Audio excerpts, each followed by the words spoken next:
नमस्ते मेरे प्यारे प्यारे बच्चों, आशा करती हूँ आप सभी अपने अपने घरों में स्वस्थ और सुरक्षित होंगे। जैसा कि अब आप सभी जान चुके हैं कि हमारा नया सत्र आरंभ हो चुका है, तो अब हमारी पढ़ाई भी शुरू हो गई है। अब मैं आपको आज सिखाऊंगी विराम चिन्ह। ठीक है बच्चों, हमने स्वर व्यंजन मात्रा अपने पिछले वीडियो में सीख चुके हैं। अब आज हम सीखेंगे विराम चिन्ह। मतलब विराम चिन्ह अब होते क्या है, देखिए हमारी जो हिंदी भाषा होती है इसमें हमें जो लेखनी करते, मतलब हम जो लिखते हैं उसमें वाक्य बनाते हैं, पैराग्राफ लिखते हैं, उसमें विराम चिन्ह का बहुत ज़्यादा महत्व होता है। तो इसके बारे में आज मैं आपको विस्तार से समझाऊंगी कि कौन से विराम चिन्ह कैसे लगाए जाते हैं और वो कैसे प्रयोग में लाए जाते हैं। तो हम शुरू करते हैं विराम चिन्ह। पढ़ते व लिखते समय वाक्यों में रुकने के लिए लगाए गए चिन्हों को विराम चिन्ह कहते हैं। मतलब जब हम कोई पाठ पढ़ते हैं या फिर लिखते हैं तो उसके जो बीच बीच में विराम चिन्हों का प्रयोग किया जाता है, तो उन्हें हम विराम चिन्ह, जिन चिन्हों का प्रयोग किया जाता है उसे हम कहते हैं विराम चिन्ह। मुख्य रूप से हिंदी भाषा के विराम चिन्ह इस प्रकार से हैं। अब विराम चिन्ह कौन कौन से होते हैं, कैसे बनते हैं, वो मैं आपको सिखाऊंगी। तो देखिए, सबसे पहला है पूर्ण विराम। पूर्ण विराम आपका लगाया जाता है ऐसे, जो कि वाक्य के अंत में लगाया जाता है। ठीक है बच्चों, ये हो गया हमारा पूर्ण विराम। जब हमारा वाक्य खत्म हो जाता है उसके बाद पूर्ण विराम लगाया जाता है। अल्प विराम, अल्प विराम आप हमेशा देखिए छोटा सा ऐसे करके और ऐसे कीजिएगा, तो ये हो जाता है अल्प विराम। तो इसमें रुकना पड़ता है, ठीक है, थोड़ा सा रुकना पड़ता है, उसे बोलते हैं हम अल्प विराम। अब होता है प्रश्न सूचक चिन्ह।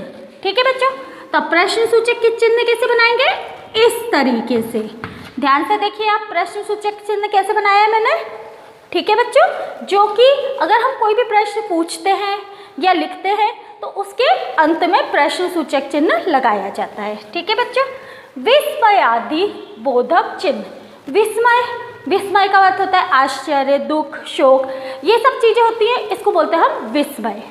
ठीक है, इसके लिए जो चिन्ह लगाया जाता है उसे हम कहते हैं विस्मयादि बोधक चिन्ह। अब ये किस तरीके से लगाया जाता है, पहले पूर्ण विराम की तरह और नीचे एक छोटी सी बिंदी, तो इसको हम बोलते हैं विस्मयादि बोधक चिन्ह। ठीक है बच्चों, योजक चिन्ह, ये वह चिन्ह होता है जिससे हम दो शब्दों को आपस में जोड़ लिया जाता है, और ये वो होते हैं जिसका आपस में संबंध होता है। उन दो शब्दों को जोड़ने के लिए योजक चिन्ह का प्रयोग किया जाता है, और ये हमारा लगाया जाता है बस इस तरीके, ये छोटा सा होता है। ठीक है, जैसे कि हमें माता पिता, उसके बीच में हमको ये चिन्ह लगा देंगे तो हो जाएगा योजक चिन्ह, वो दोनों आपस में जुड़ जाएंगे। भाई बहन, उसके बीच में हम ये चिन्ह लगाएंगे तो वो दोनों आपस में जुड़ जाएंगे। ठीक है, अगला चिन्ह हमारा उद्धरण चिन्ह। ठीक है, अब इसका प्रयोग हमें कैसे कहा जाता है, उद्धरण चिन्ह हमारे दो प्रकार के होते हैं, इकहरा उद्धरण चिन्ह और दोहरा उद्धरण चिन्ह। अब देखिए इकहरा उद्धरण चिन्ह कैसे बनता है, ये देखिए इस तरीके से और ऊपर से थोड़ा सा करके और ऐसे, ये बन गया आपका इकहरा उद्धरण चिन्ह। इसका प्रयोग हम करते हैं जैसे कोई भी वाक्य है उसका उपनाम हो, नाम हो, उन सब शब्दों के लिए उसके लिए इसका इकहरा उद्धरण चिन्ह का प्रयोग किया जाता है। दोहरा उद्धरण चिन्ह वो इसी प्रकार से बनेगा, बस इसमें एक की जगह आपको दो चिन्ह एक साथ लगाने होंगे। ठीक है, तो ये हो गया आपका दोहरा उद्धरण चिन्ह। ठीक है, अंत में आता है हमारा लाघव चिन्ह। लाघव यानी होता है लघु, एक बिंदी। किसी भी चीज को लघु दिखाने के लिए हमको इस चिन्ह का प्रयोग करना होता है, तो इसे हम कहेंगे लाघव चिन्ह। ठीक है, जैसे कि हम लिखते हैं उदाहरण, तो उदा लिख के और फिर एक छोटा सा गोला बना देते हैं। ठीक है, तो वो हो जाता है हमारा लाघव चिन्ह। अच्छा बच्चों, अब ये सारे चिन्ह आपको समझ में आ गए होंगे। अब इन चिन्हों को विस्तार से मैं आपको कॉपी में समझाऊंगी। ठीक है, हाँ बच्चों, जैसा कि हमने बोर्ड पर समझ लिया है कि विराम चिन्ह क्या होते हैं और कौन कौन से होते हैं। अब आप इसको कॉपी में किस तरीके से करेंगे, मैं अब इसको विस्तार से इसे समझाऊंगी। ठीक है बच्चों, देखिए विराम चिन्ह, तो हमारा पहला विराम चिन्ह का है पूर्ण विराम, वो कि इस तरह बनता है, जो कि मैं आपको समझा चुकी हूँ। अल्प विराम, अल्प विराम में थोड़ा सा ऐसे करके और मोड़ देते, ये होता है अल्प विराम। प्रश्न सूचक, यानी कि जहाँ प्रश्न लिखना हो उसके अंत में हमें प्रश्न सूचक चिन्ह लगाना होता है। विस्मयादि बोधक चिन्ह, ये एक सीधा डंडा और बीच में नीचे छोटी सी बिंदी। योजक चिन्ह, यह चिन्ह किसी भी चीज़ को जोड़ने के लिए, दो अक्षरों को जोड़ने के लिए किया जाता है। उद्धरण चिन्ह, ठीक है, इसमें दो होते हैं, एक हरा उद्धरण चिन्ह और दोहरा उद्धरण चिन्ह, ठीक है बच्चों। पूर्ण विराम, अब ये होता है पूर्ण विराम, ठीक है। अब हम पूर्ण विराम क्या होता है ये मैं आपको विस्तार से समझाऊंगी।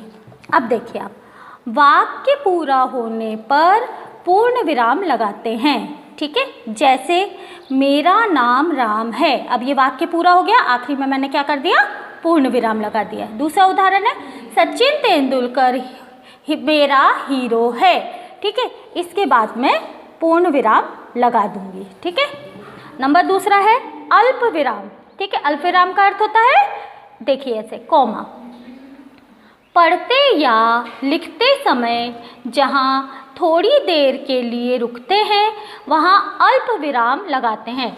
मतलब हमको पढ़ना या लिखना हो, वहाँ थोड़ी देर के लिए जब भी रुकना होगा वहाँ हम क्या करेंगे, अल्प विराम का चिन्ह लगाएंगे। जैसे आम, फिर अल्प विराम, लीची और संतरा मुझे पसंद है। तो अब देखिए, आम और लीची बोलने के लिए हम थोड़ा सा रुके हैं, इसलिए हम उसे अल्प विराम कहेंगे। दूसरा उदाहरण है सीता और गीता शीनू मेरी, सीता गीता और शीनू मेरी दोस्त है। अब देखिए, सीता बोला है, उसके बाद हम थोड़ा सा रुके हैं, गीता और शीनू मेरी दोस्त है। प्रश्नवाचक चिन्ह, ये देखिए प्रश्नवाचक चिन्ह इस तरीके से लिखाया जाता है। प्रश्न लिखते समय वाक्य के अंत में इस चिन्ह का प्रयोग होता है। मतलब जब हम प्रश्न लिखते हैं तो जो वाक्य का अंत होता है तब हम इस चिन्ह का प्रयोग लगाते हैं, करते हैं। कैसे, देखिए, तुम कहाँ जा रहे हो, अब ये हमने प्रश्न पूछा है तो हम वाक्य के अंत में प्रश्नवाचक चिन्ह लगाएंगे। दूसरा उदाहरण, तुम्हारा नाम क्या है, अब हम प्रश्न पूछ रहे हैं इसलिए हम लास्ट में प्रश्नवाचक चिन्ह लगाएंगे। विस्मयादि बोधक चिन्ह, विस्मय बोधक चिन्ह, ठीक है, इसको हम विस्मयादि बोधक चिन्ह भी कहते हैं।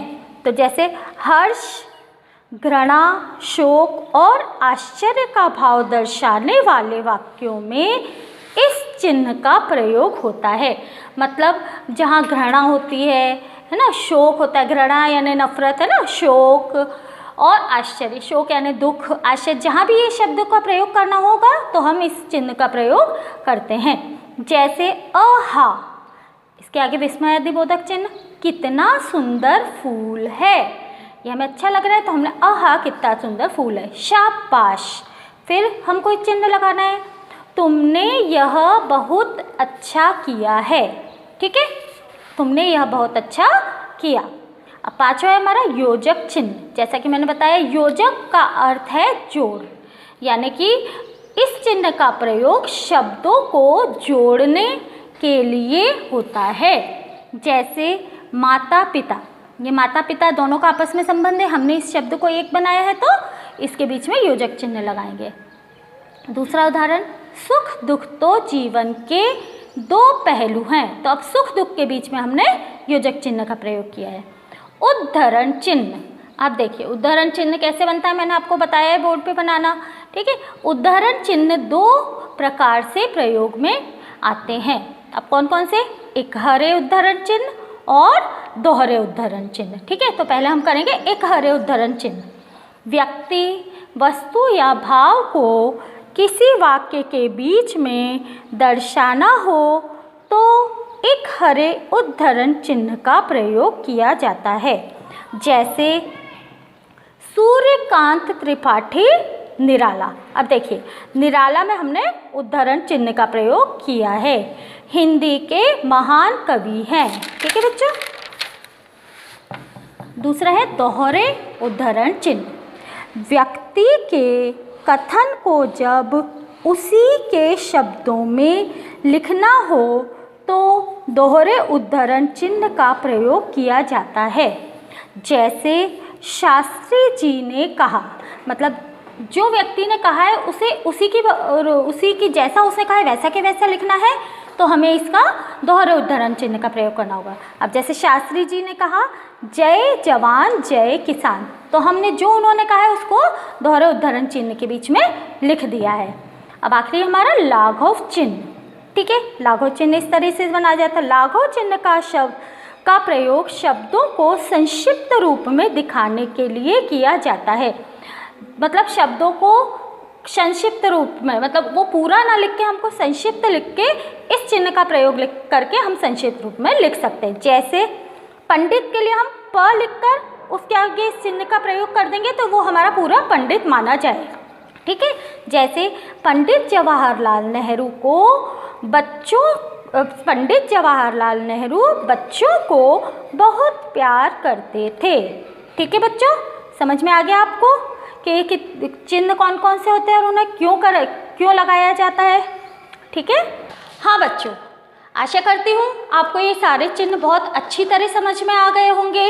अब ये जितने भी मैंने चिन्ह आपको समझाए हैं उनको बहुत सुंदर सुंदर अक्षरों में, बहुत सुंदर सुंदर लेख लिख के आपको अपनी नई कॉपी में इस कार्य को करना है, ठीक है बच्चों। आप इस कार्य को बहुत ही सुंदर सुंदर राइटिंग में अपनी नई कॉपी में कीजिएगा। धन्यवाद।